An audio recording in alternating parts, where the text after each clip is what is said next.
Naam, Selekta mpenzi mtazamaji, karibu sana katika meza ya mazungumzo ama mikakati ya kisiasa, na katika kipindi chetu pendwa zaidi, kipindi ambacho tuseme shukrani kwa kuweza kupokelewa kwa mioyo mkunjufu zaidi. Hiki ni kipindi cha Political Checkpoint na mimi nafahamika kama Andala Francis Dennis. Niko naye mchambuzi wa kisiasa kama ilivyo ada na kawaida, kila siku Jumapili saa 2 jioni tunakujia katika mkao huu wa kula tukizidi kusemezana. Karibu sana Bwana Lucas. Shukrani. Yes, nimefurahi kukuona baada ya pilika nyingi za ndani ya wiki.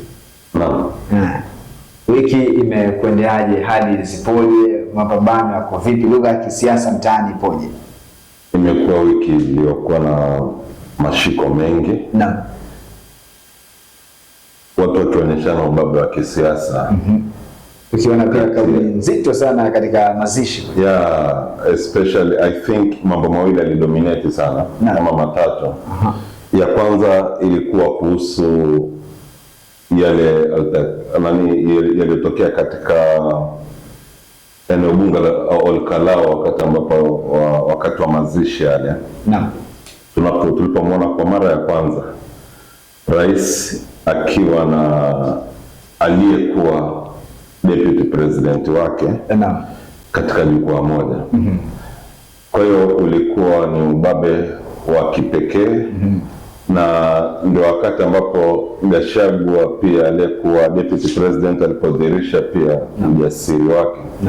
Kwa sababu hakuna mtu aliyetarajia kwamba labda mbele ya rais ama sherehe ya kirais ya kitaifa kama ile ingeweza kuwa na mambo kama yale. Yes. Lakini deputy president the former alionyesha kwamba mimi ni nani na this is the opportunity I have to air kitu ambacho ninge air for a very long time. But because the right person is here, so nitayasema. Na aliyasema. Yes. And he was very very calculated kwa kile kilichokuwa anakifanya. Kwa mfano alianza na rais kwa jina, akarudi kwa speaker wa bunge kwa jina. That is the third in command, remember. So president is the first in command. The parliament, that the speaker is the third in command. Then akarudi to the second in command, that is Kithure Kindiki. Alafu majority leader. So kwa wakati mmoja aliweza kuwaeka wote na kuweza kueleza yale ambao amekuwa nayo labda akiumia for a very very long time. Na hisi pia uende kawa ule ni mchakato wa kuchachawiza watu wanapoelekea katika siasa katika kura za mwaka 2027. Kabisa. Mr. Gachagua being a student of political science anajua mambo vizuri. Na alijua kuevoke the emotions. Alitaka kuonyesha kwamba mimi ndo kusema. In other word ni kwamba mimi ndo nimekualika hapa. And ungeelewa kabisa vile alivyokuwa anaambia watu wake, wapo nyumbani, watu wangu. But that is the alikuwa anatumia sana kitu, watu wangu, watu wa nyumbani. Sitaki mtu wa equal the president. So nataka mumpatie heshima. Hata hiyo one time sitaki kuisikia hapa. So alikuwa anataka kuambia nini? I'm in control. Mimi ndo kusema. Na watu they follow what I say. Na actually that is what happened. Na nikafikiria kwamba kusingekuwa hivyo ingekuwaje? Kwa sababu I think the senator wa hilo eneo Nyandarua Methu alikuwa they were very prepared. Kuna baadhi ya sehemu ambazo zinasema kuwa kidogo ile kitendo la Methu ni kuna watu wengi wamechambua ile swala katika mtandao wa X wakisema kuwa ni uzembe wa kisiasa. Yaani si hakuonyesha ukomavu wa kisiasa, kwa sababu ukiangalia pia jinsi ambavyo aliyekuwa naibu rais Rigathi Gachagua alikuwa anapitisha ujumbe wake, ndio anagongelea msumari, lakini with maturity fulani pia anatumia hekima fulani tofauti na Methu. tunarudi pale pale pa kuwa Methu alikuwa amejaa hasira na hamaki nyingi kumwangalia, na wengi wanachambua ile kwamba siasa haitaki hasira nyingi, kwa sababu tukimwangalia Gachagua jinsi anavyoaddress vile vitu, ana address kwa njia ambayo ni kama anatabasamu, lakini bado anagongelea msumari, yani anaucheza ule mchezo wa kisiasa jinsi unapaswa kucheza. Je, unahisi kuwa kuna Methu ameindikiza hamaki sana kuliko ule mchezo wa kisiasa kuelewa? Methu ni first time yake. Naam. Alafu pia actually vijana wanaongea hivyo. Naam. Nitasema hivi, kweli nilifuatilia nikajaribu kuchambua na kutathmini kwa mapana na marefu. Naam. Kwa nini ilikuwa hivyo? Methu ni wakulaumiwa, lakini unajua hakuna kitu ambacho ni painful kama betrayal. Hakuna mtu anaweza kusema hilo labda waziwazi ama akaweza kutafuta jawabu ambalo liko sawa. Lakini betrayal ni painful.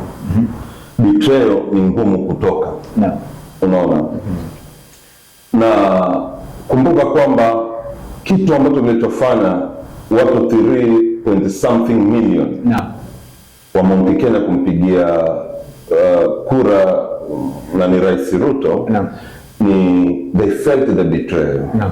Kwamba the president alimbetray, yani maneno yake vile alivyokuwa anaongea kwamba 10 yangu 10 yako, inakuwaje sasa isolate deputy wake and so forth. So those sympathy votes, watu wakafeel kwamba no, hii hapana, tutaenda kwa nguvu zote, na Gachagua was very vocal about it, na walitukana at that particular time, and it was very okay with the current president. Kutukana the former president, japo ni mtu wa kwao, lakini they felt that they can't take lightly the betrayal. Kwa hiyo mpaka sasa hivi wako watu ambao hawajahili, especially vijana ambao wanaokuwa, vijana ambao labda walikuwa pamoja kwenye meza wakiongea, wakipanga kampeni zao, wakisema vile atakavyokuwa. The president akisema I'll never do what my boss did to me, to betray my deputy na nini, so many things ambazo alizosema. So the youth sometimes they cannot understand that language of politics, kwamba wanatakana bado kuwa machua. Wanaongea vile kilivyo, hawachuji. Kwa hiyo Methu maybe ni mmoja wa bunge ambao bado anahisi that pain of betrayal. Na I think alipata nafasi ya kuongea kile alichoongea. Angalia kwa mfano the person also who was very very vocal, Ndindi Nyoro. Angalia sasa matamshi yake yana pain fulani. Kwa nini betrayal? Betrayal is very very painful. Kwa hiyo watu pia ambao wanamshutumu Methu kwa matamshi yake pia wajiulize upande mwingine kwamba betrayal inakuwa vipi. Kwa mtu mwingine atachukua very lightly, kama Gachagua aliposema umenitoa ofisini rais ni sawa, lakini utanitoa kwa watu kama so is a political science guy. So I understand hizi vitu kwamba eventually anything can happen in a politics. But our vijana wanaokuwa, I don't think if they can take betrayal very lightly. Naona hoja hiyo itakwenda tuingiza katika moja katika video ambayo tunamchezea mtazamaji pia sisi tuweze kuitazama. Alafu tuone, je, juzi tulizungumzia masuala ya kuwa kadi, leo tutakuwa tunazungumzia hawa ambao wanafanya watu wawe kadi. Je, tumsikize mheshimiwa mbunge huyu wa Lang'ata kama hivyo sijakosea, Bwana Jalasa ambaye miaka iliyopita alikuwa mtangazaji. Whatever you do with this information is up to you. Now, if you are a young person planning to run for any elective post, MCA, MP, women rep, senator, governor, president, whatever position that you want to run. Now, let me tell you, there is the official campaign period that is in our constitution. But there's no time IBC is going to ring a bell and tell you, start campaigning. Whatever you do with this information is up to you. Huyo ni mbunge wa Lang'ata Bwana Jalasa, anajaribu kuzungumzia swala zima kuwa upo muda sahihi ama kipo kipindi sahihi ambacho kimeweza kuweka katiba cha watu kufanya siasa, lakini hata huo muda ukifika IEBC haitapiga kengele ikuambia kuwa sasa muda umefika tuanze kazi. Unachukuliaje kauli hii, na pengine kauli kama hizi ama hatua kama hizi zinaathiri vipi maendeleo ya kitaifa? Hiyo wamesema, lakini kumbuka kwamba Kenya kampeni inaanza siku ya kwanza baada ya uchaguzi. Kwa watu wanaanza kukimbizana nayo kuanzia wakati huo mpaka wakati uchaguzi utakapofika. Kampeni, ndugu Andala, is not easy. Yes. Kukampeni kama huna uwezo, huna pesa, ni ngumu. Na ground ama watu wetu tumewazoesha kwamba kwa kila unayeongea naye lazima upeane kitu. Lazima uwe na pesa kidogo ya kupeana wale watu. Kwa hiyo hakuna kitu ambacho ni cha bure. Fikiria kwa miaka 5 unajaribu kukimbizana. Kumbuka kwamba the official campaign period according to the election laws is from May 2027 kwa mfano. Kwa ni kama miezi 3 kabla ya uchaguzi mkuu. Kwa kama uchaguzi yani kihalali kisheria ingetakana kampeni watu waanze kufikiria kuna uchaguzi 2027 so tunaanza kampeni zetu Mei. Hapo ndo watu wangeanza kujitokeza, wanajitokeza. Lakini mtu ambaye anakuja tena afikiria kwamba uchaguzi uko miezi 2 ama mwezi mmoja unaokuja. Kwa hiyo watu wanatakana kujipanga, lakini si kujipanga vile ambavyo tunavyofanya. Watu wanatakana kwamba kuconsolidate base yao pole pole. Tembea maskani, kuwa na vikundi vya kina mama, angalia what we can offer, listen to what they are saying, angalia kwamba wanaridhika na uongozi ambao upo ama hamna. Angalia kukusanya vikundi viwili hapa, watu 5 pale, 10 hapa, 20 pale. So pole pole unaanza kubuild up na unaanza kugrow na wale watu wako. Kwa I think hicho ndo Mheshimiwa Felix alikuwa anajaribu kusema, mbunge wa Lang'ata, kwamba it is up to you for this information. Nimekupatia information. Na neno IEBC itakwambia anza leo ama kengele ndio ianza. Lakini nakumbuka aliyekuwa mbunge wa Kisauni 2027 na 27 not 27 2017 ilikuwa 2017 aliyekuwa mbunge wa Kisauni alikuwa anaitwa Ali Mbogo. Ali Mbogo akini approach ilikuwa ni 2015 mwezi wa 11. Kwa hiyo akasema yeye anataka kusimama ubunge 2017 itakuwaje.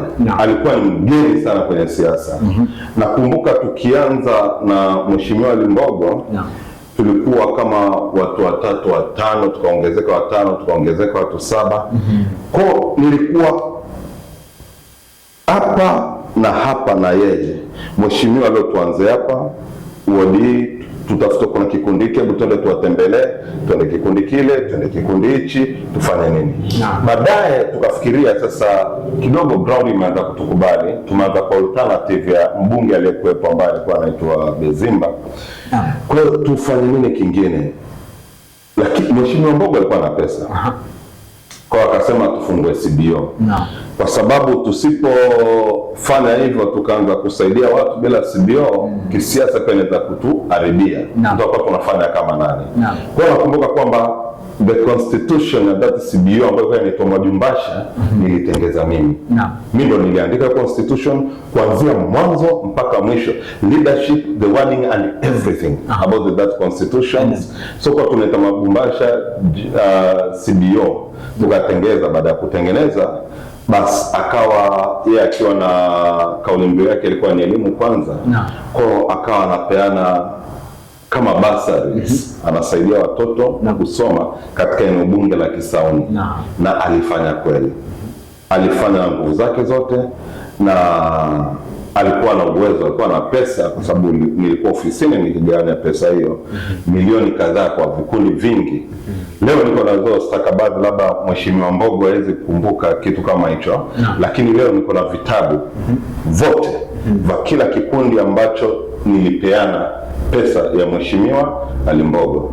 Niko nazo, niko na record, niko na kila kitu ambacho tutakufanya that particular time. Kwa hiyo ukiangalia ilikuwa ni 2015, election ilikuwa ni 2017. So ilikuwa ni miaka mingapi? Lakini maintain that. Ila Mheshimiwa Ali Mbogo alimaintain hiyo campaign. Ndio maana pole ukata kalima. Ndio maana nimuulize ile swali Bwana Lucas, naona tutakuwa tunakwenda katika mapumziko kidogo kisha turejea. Nimuulize ile swali kwa sababu nilikuwa umekuja katika kauli nzuri sana ambayo tutakuwa tunaanzia hapo ya kwamba Mheshimiwa Ali Mbogo alitumia pesa nyingi sana. Alikuwa na pesa, sio? Na nilikuwa nataka nijue, je, hiyo inaathiri vipi? Kwa sababu mtu anapoanza siasa mapema, ina maana siasa, kuna msemo unasema mtani kwa siasa ni maslahi.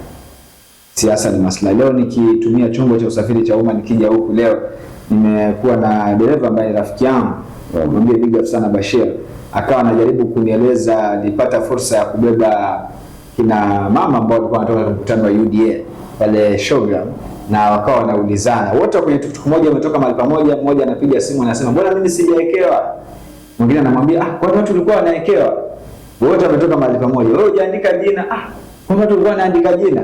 Tunaambiwa kuwa siasa ni maslahi. Acha tuzame, kisha tukirejea tuangalie kuwa yes, umefikia pale kwa Ali Mbogo alitumia pesa nyingi. Nataka kuangalia, je, huku kuanza siasa mapema, kuna njia nyingine yoyote wewe kama mwana mikakati ya kisiasa inaweza kutumika mbali na kutumia hela nyingi, ama ni hela zitumike ili watu wafike pale wanaenda? Alafu swali litakuja, je, wale ambao hawana hela ina maana hawatapata nafasi ya uongozi? Tujiandie hapo. Mbele mtazamaji, basi tunazama kisha tunarejea, lakini kukumbusha hiki ni kipindi cha Political Checkpoint na nimekaa naye mkao kula kabisa hapa Bwana Lucas. Tunajadili masuala kadha wa kadha, ikiwa tumegusia shughuli nyingi ambazo zimefanywa kitaifa, nini kimefanyika ndani ya wiki hii, tukizungumzia semi za kina Methu pamoja na Gachagua katika yale mazishi yalifanyika kule Olkalau, tukiweza kujadili masuala haya. Tunashuka polepole, awamu ya pili tutakuwa tunazidi kuteremka hadi katika kaunti ya Kwale. Tayari tumekwishagusia kaunti ya Mombasa, tukiangalia historia mbalimbali za kisiasa. Usibonyeze kidude wala usipige hatua yote, tulia hapo ulipo, tunarejea. Talanta Mwanza Media, news that matters, fun that entertains. Our audience is our priority. We prepare everything with legitimacy. We make you feel part of us. We bring to you political shows, sports updates, and business news. Stay tuned for trusted updates. Naam, selekta mpenzi mtazamaji, karibu katika awamu ya pili ya kipindi cha Political Checkpoint. Hii leo tunadadavua masuala kadhaa, tukiweza kujiuliza, je, kuanza masuala ya siasa mapema ni chanzo cha wanasiasa kugharamika pakubwa, ama ipo njia nyingine ambayo wanaweza kuitumia ili kuweza kukata ile gharama kubwa ambayo inatumika? Kwa sababu kumekuwa na ule msemo mtaani kwamba siasa ni maslahi.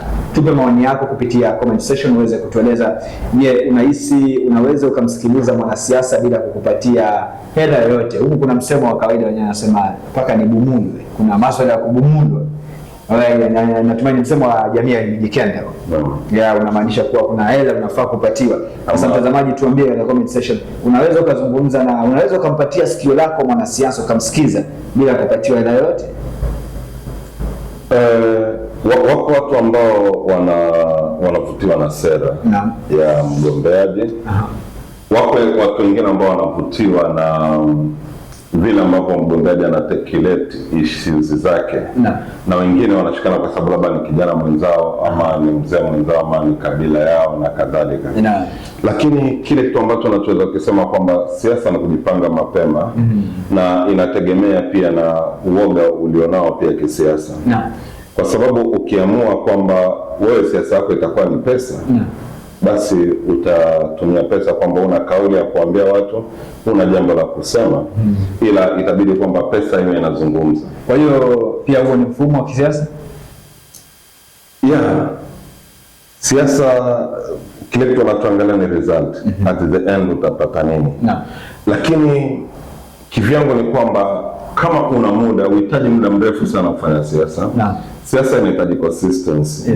Sio kwamba leo umesimama kesho umedisappear uonekane tena, mpaka wakati mwingine tena ndio watu huyu jamaa alikuwepo, alikuwa mwana hapana. Siasa ni kwamba there is something you believe in. Kwa kama hilo jambo halijafanikiwa bado utakuwa una push. Haitajalisha kwamba utapush for how long. Lakini utapush. Kwa hiyo kile kitu ambacho na believe ni kwamba, kwa mfano tuseme ni siasa za MCA. Wodi ni ndogo sana. Ni vijiji kadhaa. Kwa hiyo ukiamua kutengeneza siasa yako na mapema, unakusanya, unaangalia kwamba kwa mwaka unaweza tengeneza grupu za watu wangapi ambazo labda zinaweza kuwa effective. Watu ambao watakuwa wana believe in you. Na baada ya hapo unapata kwamba hizo grupu zitakuwa zinakuwa. Umeshawa influence, wamekukubali, basi hiyo grupu itakuwa. Kwa mambo mengine atakuwa yanafuata sasa, kama yao maslahi na nini. Kuna watu ambao wana believe kabisa kwamba sisi hatutahitaji pesa yako. Lakini ukishafika huko, bwana tunataka uangalie hichi, tuangalie huyu, umchukue mtu mmoja kijiji chetu, uchukue watu wawili. Mwisho kitu bwana Lucas. Kuna sehemu tuliwahi kutembea mwaka 2022 kama nilivyo sijakosea. Sehemu moja kule Mwamivi ama ni wapi. Na tukaona jinsi watu wa kule kwanza wako na umoja mkubwa sana. Na ni watu ambao wakimpenda kiongozi wanampenda kwa moyo wao wote. Nilikuwa najaribu kusikiza their demands zao. Hakuna personal demand ya kuwa mimi nataka kitu fulani. Kila aliyekuwa akisimama pale alikuwa anasema sisi tunataka maji, tuna shida ya maji, tunatoa maji mbali sana. So, nilisikiza hizo kauli zao. Sisi kama kikundi tunafanya nyimbo za kitamaduni, tunachotaka ni tupelekwe tu studio, twende tukarekodi Mwamivi. Sasa nilijaribu kuona na nikashangaa jamii ile jinsi ilivyo, alafu baadaye nikajiuliza maswali kwa pengine huenda ikawa jamii hii ni kwa sababu iko katika sehemu hiyo, watu ambao wameketi mashambani, kunradhi, watu ambao wameketi mashambani mara nyingi bado wako na ule ujamaa, wako na ule upamoja. Hawana yale mambo ambayo yanafanyika mjini sana na sehemu zingine ambazo pengine watu wamekuja kuhangaikia maisha sana. Je, unahisi hicho ni kitu ambacho kinafaa pengine kifatwe, kitiliwe msisitizo ama itakuwa? Kwa sababu sasa hivi hatuwezi kukataa kwa asilimia kubwa ya mtu uwezi msimamisho kumzungumzisha ikiwa mwisho utampatia chochote. Kupatiana watu tena tarudia sisi wenyewe kwa sababu labda tunahisi kwamba pesa inabadilisha moyo wa mtu. Sio kweli. Ndugu Francis, leo nikiwa nimeamua moyoni kwamba ni mtu fulani ambaye atampigia kura, anaweza kula pesa mtu yoyote yule, na nikala sana na nikapiga kelele sana, lakini ukweli walikuja wakasema kwamba kura ni siri yako. Ni ukweli. Nimeshashuhudia sio mara moja mara mbili. Kuna kiongozi mahali fulani, sitasema constituency ambayo ilikuwa before. Unapata kwamba alikuwa anapeana unga kila wiki. Unga, mafuta, unga chapati kila wiki. Wakazi wote, maelfu na maelfu ya wakazi wanakuja kuchukua chakula pale. Lakini mwishowe wakati wa kura hakupata kura hata 20. Lakini waliokuwa wanakula ni maelfu na maelfu. Wanakula unga wake. Yes. Lakini kijana akuvunjika moyo. Alikuja akaanza kampeni kama kuja ile kushukuru watu. Sasa tunjua mheshimiwa wewe tuambia jamaa mndanganya. Jamaa maelfu na maelfu, wewe hata kura hiyo hata sikupata hata moja. Mimi nafikiri hata mke wangu kunipigia kura. Kwa sababu nilipata kura chini ya 20. Na unga nilipeana watu zaidi ya 20,000 na. Kwa hiyo kweli aliamini hizi tokens sometimes has change anything. Unaona? Kwa hiyo wanasiasa pia wakielewa hilo na wakaelewa kwamba yale mambo waliokuwa nayo kama watu wa Mwamivi vile wamesema, kuna kitu wanatuangalia. Usinipatie 200, usinipatie 100. Tunahitaji maji. Tunahitaji stima hapa. Tunahitaji kwamba angalau mtoto mmoja atoke hapa ingie kwenye serikali afanye jambo pia, na sisi tujivunie kwamba tuna kijana wetu mahali. Kwa hiyo sio kwamba ile 200 ni big deal sana. Kwa hiyo mwanasiasa ambaye anaanza siasa yake anafikiria ni pesa, basi naweza kukudisappoint kwamba pesa inaweza kuliwa kweli, na usiwahi kukalia kitu chochote kile. Sera ni muhimu. Consistency ni muhimu. kuwa na watu you get involved with the people ambao uko nao. Kuwa pale, jamaa mnajua sina kitu, lakini uko hapo, kuna mazishi hapa, nenda usiongee kitu, kuwa na watu mtaani, zungumza na watu, angalia nani ambaye yuko influential katika kijiji fulani, jaribu kuongea naye personally, chini tu, si pesa. Mwambie baba, labda nataka kufanya hichi, mzee wangu nataka kusimama hichi na hichi na kile, na ningependa kwamba nikwambie nikifanikiwa, kama Mungu atajalia, basi hichi ndo nitakachokifanya kwa kijiji chako, kwa watu wako na nini na nini. Unaweza ni support vipi? Unaniridhia vipi? Kwa yule mzee akishakuridhia ni basi. Kwa hata atakaokuja wengine na pesa watakula tu, lakini wewe unatakana kwanza uweze kuwa na kauli ya kuweza kuvuta na kugusa mioyo ya wale wakazi, na wakafahamu kabisa kwamba huyu ndiye. Yuko kijana Meru alikuwa form 4 River, ama alikuwa nani, alikuwa aitwa Mwirigi ama nani, alikuwa kijana mdogo, alikampeni bila shilingi. Alikuwa atumia baiskeli, anatembea kwa miguu, watu wanamchangia. Kwa nini? Kwa sababu ya sera. Au ndio wale ambao tunahitaji. Hatuhitaji kiongozi ambaye unapeana 200 hapa, 300 pale, 200 hapa, 200 hapa, 400 hapa, alafu baada ya kupata kiti aigesha pesa zao, na unadisapia kabisa, watu hawakuoni. Kwanza unakuwa adui mkubwa wa watu, kwa sababu ukijua vile ambavyo walivyokula pesa yako, kwamba hawakukusupport kwa sababu wanakupenda, walikusupport kwa sababu ya pesa ulizowapa. Na kampeni kama hizo sidhani kama zina maendeleo yote kwa taifa, ama zina maendeleo yote kwa watu, haina. Natumai ujumbe huu unafikia viongozi mbalimbali, lakini pia unafikia wananchi ambao wengi, unajua mwananchi anaweza kataa kusikiza sera za mtu kwa sababu amezoea huyu hatonipatia yote. Kwa hiyo na mimi pia kutoka katika kipindi cha Political Checkpoint, hilo ni funzo ambalo wanafaa waweze kulichukua. Bwana Lucas, nataka tuweze kuteremka kidogo hadi katika kaunti ya Kwale, tuweze kuangalia leo, nataka tuweze kugusia kwa ukaribu sana sekta ya afya. Tuweze kuangalia sekta ya afya na tujaribu tukujiuliza maswali, tujioje taratibu pamoja na mtazamaji. Je, sekta ya afya iliweza kuwekwa mikononi mwa serikali ya kaunti? Serikali ya kaunti ndio inashikilia majukumu yale. Pengine unahisi kuwa kama serikali ya kaunti imefanya vya kutosha tunapozungumzia sekta ya afya, tukitaja hospitali ambazo tunaziona, hata tukitaja kama medical bank? Serikali imejitahidi. Nitasema hivyo. Na nitasema tena kwamba Gavana Achani, kumbuka kwamba hichi kingekuwa labda ni kipindi chake cha 15.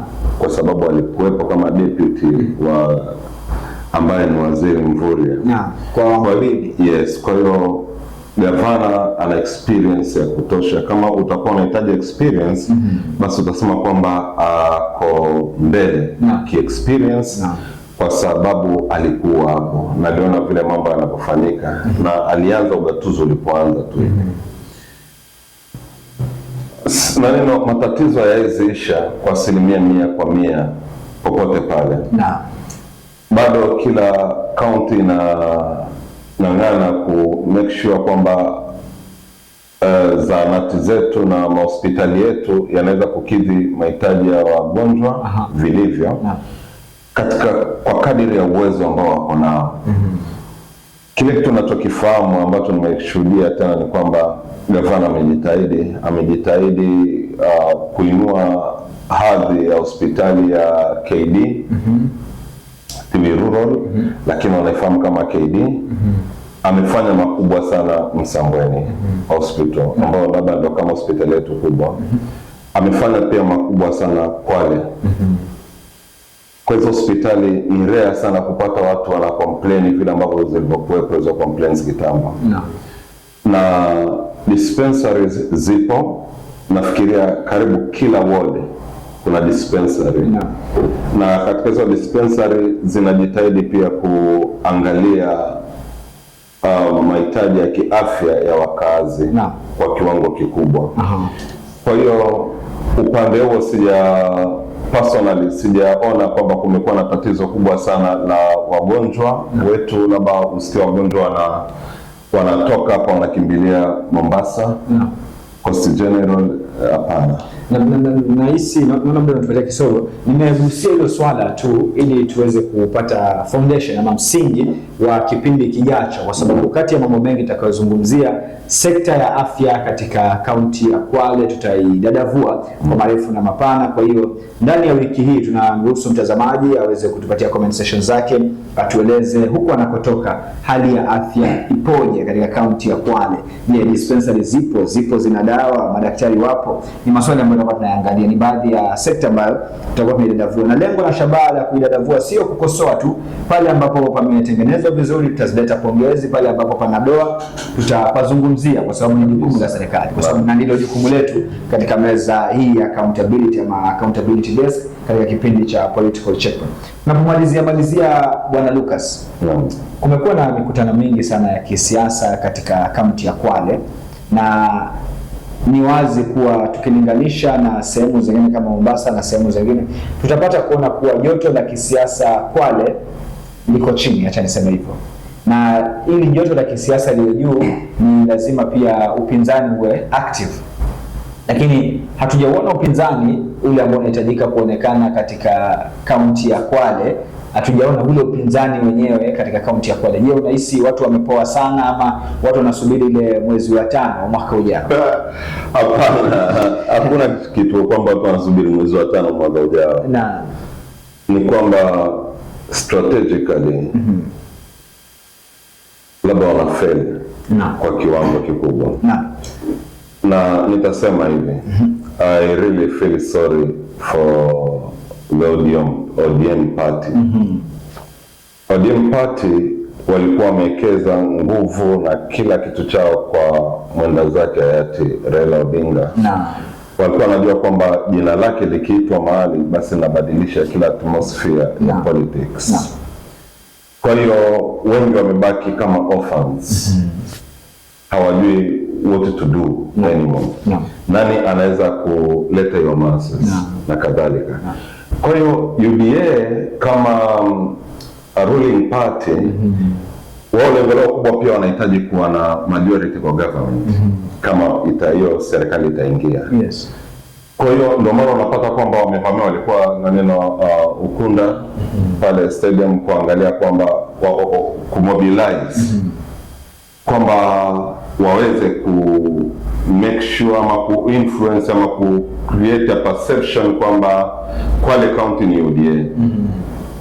Lakini Kwale County tunajua kabisa kwamba gavana ndio pekee aliyechaguliwa kwa tiketi ya UDA. Mbunge Tandaza alichaguliwa kwa tiketi ya MC. Chiforomodo Lungalunga alinani kwa PA. Ukiangalia Msambweni UDA. Alafu ukiangalia Senator ODM, Woman Rep ODM. Ukiangalia Kinango alikuwa UDA, Gonzirai I think UDA. Ukiangalia Mombasa wote ni ODM apart from Jichopevu. Lakini pia wamekuwa Mombasa wakisema kwamba sasa ni UDA. Kwa hiyo na onea huruma kwamba ODM wasipokaa chini wakatuliza bodi, wakacha imigawanyiko ambayo ipo haisaidii anything. Kuna mtu ana benefit na this wrangles ambazo wako ODM party. Apart from hapo, I'm telling you for free, UDA itakuwa UDA kweli. Na UDA saizi ina target maeneo ambayo hayati Raila Odinga alikuwa ameshika kama ngome yake. Na anajua kabisa Mount Kenya itakuwa ngumu. Kwa hiyo anaangalia kwamba atapataje alternative huku Mombasa, Kwale na kadhalika. Lakini ile endorsement Mama Fatuma Chana alipata, nafikiria pia imepatia kiwewe sana wapinzani, kwa sababu wajua atamka vipi ama watasimama vipi tena. Kwa hiyo Mama Chana kwa kifua mbele sasa hivi. Ukiangalia ile brigade yote ilikuwa hapa, wanamwongelea Mama Todwa. Kwa Fatuma tena nafikiri pale alipo ametulia roho baridi. Anajua kabisa kwamba anapiga mwingi na bado ataupiga mwingi 2027. Asante sana bwana Lucas, na wengine tuseme tu wapinzani wanafaa watafute Lucas kidogo kwa strategies za kisiasa. Asante sana kwa kuweza anasema atawapatia bure kwa faida ya kipindi cha Political Checkpoint. Asante sana kwa kuwa watazamaji wetu wazuri, na hiki ni kipindi cha Political Checkpoint. Nimekuwa wako Dada Francis Dennis. Tukutane sana wakati mwingine jalali atakapotuendelea wiki ijayo siku ya Jumapili saa 2 jioni, tutakuwa tunajadili kuhusu masuala ya afya. Pengine katika siasa tunaangalia, je, uongozi wa kaunti ya Kwale umeimarisha vipi sekta ya afya, umefeli au umefanya bora? Pale walipofanya bora tutasema kongole, pale walipoteleza tutaweza kupagusia ili pengine pafanyiwe marekebisho. Asante sana kwa kuwa mtazamaji. Zidi kutazama kipindi cha Political Checkpoint na vipindi vingi zaidi vilivyopo ndani ya Talanta Mwanza Media. Shukrani.